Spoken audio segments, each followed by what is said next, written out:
अस्सलाम वालेकुम dear students, I hope आप खैरियत से होंगे। डियर स्टूडेंट्स, आई जिस तरह के लास्ट टाइम हमने पढ़ा था कि मालिक्यूल क्या होता है, मालिक्यूल बनता कैसे है और मालिक्यूलर आयन किस तरह से बनता है। तो आज हम पढ़ेंगे कि एक फ्री रेडिकल क्या होता है, फ्री रेडिकल बनता कैसे है और फ्री रेडिकल को रिप्रेजेंट क्या करते हैं, कौन कौन सी ऐसी कंडीशंस होंगी जो कि एक फ्री रेडिकल को बनाएंगी।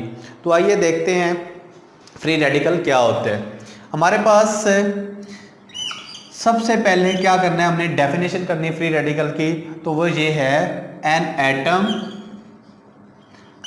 और ग्रुप ऑफ एटम,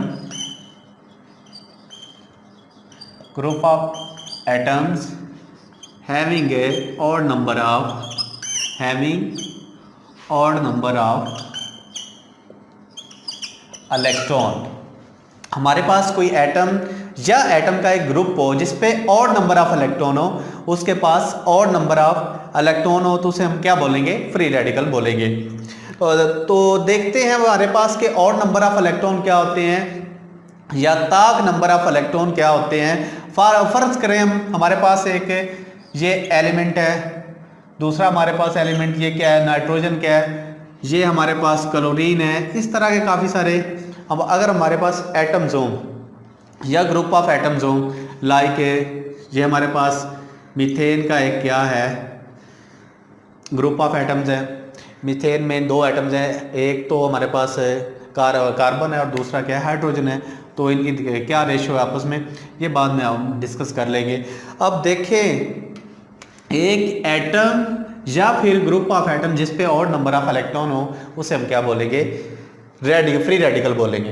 अब देखें, हम फर्ज करें हमारे पास 1 2 3 4 5 6 7 8 9 एंड 10 एंड सो ऑन।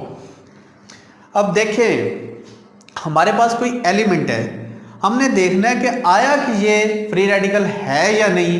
तो वो कैसे पता चलेगा कि ये इसमें और नंबर ऑफ इलेक्ट्रॉन है, वो हम देखेंगे। फॉर एग्जांपल हमारे पास कोई एक एलिमेंट हो और उसमें एक इलेक्ट्रॉन हो, तो हम क्या बोलेंगे कि ये ताक में है या नहीं। तो ऑफ कोर्स ये ताक में है और नंबर है, तो ये क्या है, हम बोलेंगे कि ये एक फ्री रेडिकल है। दूसरा 2 है, तो हम क्या बोलेंगे, ना जी ना, ये एक फ्री रेडिकल नहीं है। क्यों नहीं है, क्योंकि 2 एक ताक अदद नहीं है। 3 फ्री रेडिकल है, यस ऑफ कोर्स हम बोलेंगे कि ये क्या है, फ्री रेडिकल है। अगर किसी एटम्स में 4 नंबर ऑफ इलेक्ट्रॉन होते हैं, हम बोलेंगे नहीं, ये एक फ्री रेडिकल नहीं है। अगर किसी में 5 हैं, यस ऑफ कोर्स ताक अदद है, तो क्या बोलेंगे हम कि ये एक हमारे पास फ्री रेडिकल है। अगर 6 है, नेवर। तो इस तरह से अगर किसी ग्रुप में या एक एटम में हमारे पास ताक में क्या होते हैं, नंबर ऑफ इलेक्ट्रॉन होते हैं, तो उस स्पीशी को, उस ग्रुप को या उस एटम को हम क्या बोलेंगे कि ये फ्री रेडिकल है, ना कि उसमें जुफ्त नंबर ऑफ इलेक्ट्रॉन हो। जुफ्त की कंडीशंस अगर होंगी, वो फ्री रेडिकल नहीं होगा। डेफिनेशन से जो हमें ये पता चलता है कि और नंबर ऑफ इलेक्ट्रॉन इसके लिए होना ज़रूरी है। तो अब हम देखते हैं कि इसको रिप्रेजेंट कैसे करते हैं। तो सिंपल क्या होता है जी, अगर हमारे पास एक एटम है या एक एटम का ग्रुप है, वो फ्री रेडिकल है, तो क्या होगा, उसके ऊपर हम सिंपल एक डॉट लगा देते हैं। उस एलिमेंट के सिंबल के ऊपर क्या करेंगे, एक डॉट लगा देंगे, एक नुक्ता हम लगा देते हैं। वो नुक्ता क्या करेगा, वो फ्री रेडिकल को शो करेगा। तो अब क्या ये एलिमेंट से क्या बन गए, हमारे पास से फ्री रेडिकल बन गए। ये फ्री रेडिकल को शो कर रहा है, क्या शो कर रहा है, एक डॉट शो करता है कि ये क्या है, फ्री रेडिकल है। सिंपल है, हम एक डॉट से रिप्रेजेंट करते होते हैं। अब हमने देखना है कि फ्री रेडिकल बनता कैसे है, फ्री रेडिकल की फॉर्मेशन कैसे होती है। तो आइए वो देखते हैं। फर्ज करें हमारे पास ये एक क्लोरीन का एटम है या क्लोरीन का एक मॉलिक्यूल है, ये हाइड्रोजन का एक एटम है, ये हमारे पास मीथेन है। ग्रुप ऑफ एटम आ गए, एक से ज़्यादा एटम है तो वो क्या होगा, ग्रुप ऑफ एटम होगा। अब देखें एक फ्री रेडिकल बनेगा कैसे, वो देखनी है हमने। हमारे पास ये क्लोरीन है, अब देखें क्लोरीन मॉलिक्यूल बना कैसे है। इसके दरमियान एक बॉन्ड होता है, केमिकल बॉन्ड। केमिकल बॉन्ड क्या होता है, ये केमिकल बॉन्डिंग वाले चैप्टर में हम सीख लेंगे कि केमिकल बॉन्ड किस तरह से मॉलिक्यूल्स बनाते हैं, या दो एटम्स के दरमियान, दो एलिमेंट्स के दरमियान लिंक क्या है, कैसे मॉलिक्यूल्स बनते हैं, किस तरह से कंपाउंड्स बनते हैं, और केमिकल बॉन्ड की टाइप्स कितनी हैं, तो ये आने वाले लेक्चर में हम सीख लेंगे। अब देखें ये इनके दरमियान था एक बॉन्ड, जिससे एक क्लोरीन ये और दूसरा क्लोरीन ये आपस में जुड़े हैं, तो क्या बना है हमारे पास Cl2 बना है। अब फ्री रेडिकल कैसे बनने हैं, अब जहां इस बॉन्ड पे, इस मॉलिक्यूल पे अगर कुछ रेडिएशंस या एनर्जी या सनलाइट या फिर इलेक्ट्रिक एनर्जी पड़ती है, तो क्या होगा, ये वाला बॉन्ड यहां से क्या होना है, ब्रेक हो जाना है। और डियर स्टूडेंट्स हमेशा याद रखना है कि एक बॉन्ड का मतलब क्या होगा, 2 इलेक्ट्रॉन।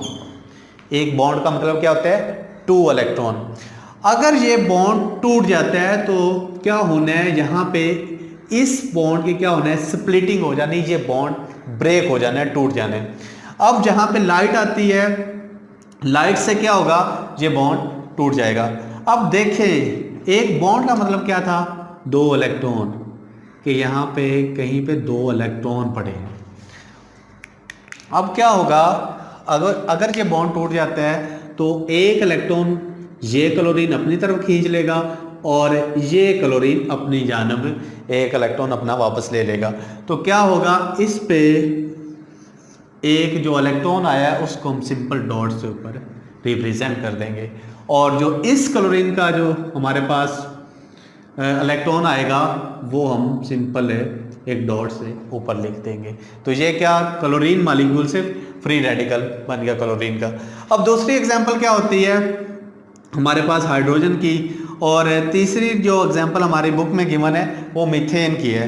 मीथेन की अब जब हम स्ट्रक्चर देखते हैं तो वो कुछ इस तरह से है, हमारे पास एक कार्बन है और 4 क्या है, हमारे पास हाइड्रोजन एटम है। तो जो कार्बन की वैलेंसी 4 होती है। अब देखें एक हाइड्रोजन इस तरह से लिखा जाता है, एक हाइड्रोजन इस जानब, एक इस जानब, और इस तरह से जो हमारे पास 4 हाइड्रोजन है वो केमिकल बॉन्ड के ज़रिए से, कोवलेंट बॉन्ड के ज़रिए से क्या होते हैं, इस कार्बन के साथ अटैच होते हैं। अब देखें अगर कहीं पे ये सूरज है हमारे पास, या फिर आर्टिफिशियल लाइट हम प्रोवाइड करते हैं, इलेक्ट्रिक लाइट, तो क्या होगा, ये लाइट इधर पड़ेगी, तो इस लाइट से क्या होना है, ये वाला बॉन्ड ब्रेक कर जाना है। तो क्या होना है, एक और बात आपने याद रखनी है, हमेशा होमोलिटिक ब्रेकेज होगी। होमोलिटिक ब्रेकेज ऐसी ब्रेकेज होती है जिसमें इक्वल डिस्ट्रीब्यूशन इलेक्ट्रॉन की होती है। यानी हमारे पास फर्ज करें ये एक बॉन्ड है, अगर ये यहां से टूटता है तो ये इक्वल डिस्ट्रीब्यूशन या इक्वल ब्रेकेज नहीं है। अगर यहां से टूटता है तो भी नहीं है। अगर ये बिल्कुल दरमियान में टूट जाता है तो ये होमोलिटिक ब्रेकेज है, जो बिल्कुल इक्वल डिस्ट्रीब्यूट हो गए हैं, इक्वल तकसीम हो गए हैं। अब देखें क्या होना है, ये बॉन्ड टूटेगा तो एक बॉन्ड का मतलब मैंने क्या बताया, 2 इलेक्ट्रॉन। अब ये वाला जो इलेक्ट्रॉन है इस हाइड्रोजन पे चला जाना है, और बाकी जो ये वाला इलेक्ट्रॉन है ये सिंपल क्या होगा, कार्बन के पास आ जाएगा। तो क्या होगा, हम सिंपल है इसके बाद ये जो चौथा हाइड्रोजन था ये तो क्या होगा, स्प्लिट कर गया, रिमूव हो गया, वो क्या बन गया, हाइड्रोजन से हाइड्रोजन फ्री रेडिकल बन गया। अब क्या होता है, 1 2 3 हाइड्रोजन बच जाते हैं कार्बन के पास। तो क्या होगा, हम ये मीथेन से क्या बन गया, मीथेन फ्री रेडिकल। तो ये फ्री रेडिकल इस तरह से बनता है और एक डॉट से हम रिप्रेजेंट करते होते हैं। अब हम देखते हैं कि एक फ्री रेडिकल और आयन में डिफरेंस क्या है जी। तो अब हमने देखना है कि जो हमारे पास आयन और फ्री रेडिकल के दरमियान डिफरेंस क्या है। वो देखते हैं। तो आयन, हमेशा आयन पे कोई ना कोई, जो हमारे पास आयन होगा उस पे कोई ना कोई चार्ज होता है। पहली तो चार्ज की डेफिनेशन यही है कि वो चार्ज पॉजिटिव भी हो सकता है, वो चार्ज हमारे पास नेगेटिव भी हो सकता है। अगर उसके पास पॉजिटिव या नेगेटिव चार्ज है तो वो क्या है, आयन है। तो दूसरा फ्री रेडिकल में देखते हैं। फ्री रेडिकल में क्या होगा, हमेशा ऑड नंबर ऑफ इलेक्ट्रॉन होंगे। तो पहला तो आपने डेफिनेशन के हिसाब से क्या करना है, डिफरेंस करना है, दोनों का मुआवजा करना है। पहला फ़र्क ये है कि आयन पे हमेशा कोई ना कोई चार्ज होता है और जो हमारे पास फ्री रेडिकल होता है ये इसमें सिर्फ ऑड नंबर ऑफ इलेक्ट्रॉन होंगे। तो जो दूसरा डिफरेंस आता है वो ये है, आयन हमेशा क्रिस्टल लेटिस या फिर सॉल्यूशन में पाए जाएंगे। क्रिस्टल लेटिस हमारे पास क्या होता है, ये हम नेक्स्ट आने वाले चैप्टर में सीख लेंगे क्रिस्टल लेटिस किस तरह से बनती है, और या फिर ये सॉल्यूशन में पाए जाएंगे। इसका जो एग्जिस्टेंस है, इसका जो वजूद है, या तो किस में होगा, क्रिस्टल लेटिस में होगा या फिर सॉल्यूशन में होगा। लेकिन जो हमारे पास फ्री रेडिकल होंगे ये हमारे पास सॉल्यूशन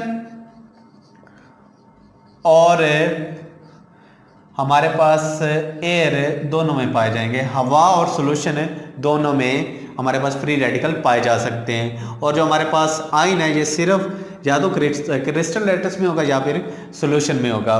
और जो हमारे पास थर्ड डिफरेंस है,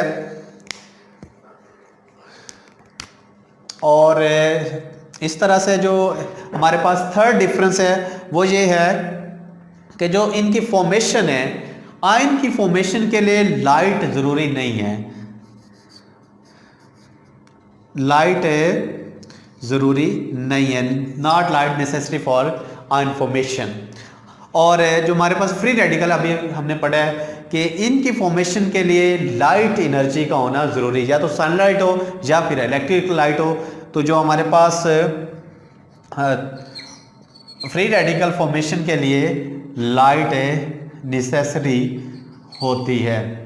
तो ये थ्री डिफरेंसेस, पहला डिफरेंस डेफिनेशन के हिसाब से, दूसरा डिफरेंस इनके एग्जिस्टेंस के लिहाज से कि कहाँ कहाँ ये पाए जाते हैं, और जो थर्ड डिफरेंस हमारे पास आता है वो इनकी फॉर्मेशन के हिसाब से है। आयन की फॉर्मेशन के लिए लाइट ज़रूरी नहीं है, सिर्फ इलेक्ट्रॉन निकले, या तो इलेक्ट्रॉन गेन हो या लॉस हो तो क्या बन जाता है, हमारे पास आयन बन जाता है। और फ्री रेडिकल के लिए लाइट का होना ज़रूरी है। क्यों ज़रूरी है, क्योंकि बॉन्ड की क्या होनी है, स्प्लिट करना होता है, बॉन्ड को तोड़ना होता है, और उसके लिए हमें क्या होता है, लाइट की ज़रूरत होती है।